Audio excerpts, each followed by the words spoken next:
ঘটনাটা ঘটেছিল এখানকার 19 নম্বর ওয়ার্ডের 109 নম্বর বুথের বুথ প্রেসিডেন্ট বিজেপির, তিনি কালকে রাত্রে তার মাকে দেখতে হবে এই বলে একজন নার্সকে নিয়ে আসে দক্ষিণ কলকাতা থেকে, এবং সেখান থেকে সারা রাত তিনি ঘরের মধ্যে রাখেন এবং ওই নার্স বাড়িতে এসে দেখতে পায় যে তার মা নেই ঘরে।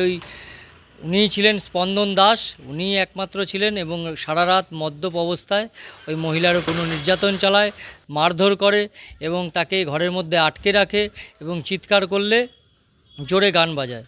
তারপরে আমরা যখন সকালবেলা জানতে পারি মহিলা সকালবেলা যখন ওই স্পন্দন দাস আচ্ছন্ন হয়ে পড়ে মদের ঘোরে, তখন ওই মহিলা কোনো ক্রমে বাইরে বেরিয়ে আসতে সক্ষম হয়।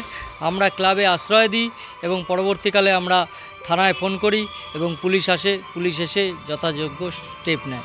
আর এই এলাকায় বিজেপি করে বেড়াচ্ছে, আবার কি হয়েছিল মানে বিজেপি লোক করে বেড়াচ্ছে, টালিগঞ্জ থেকে মেয়ে নিয়ে এসছে, একটা নার্সকে তুলে নিয়ে এসছে, সেই নার্স এসে কমপ্লেন করলো, নার্সকে সারা রাত ধরে মলিস্ট করেছে।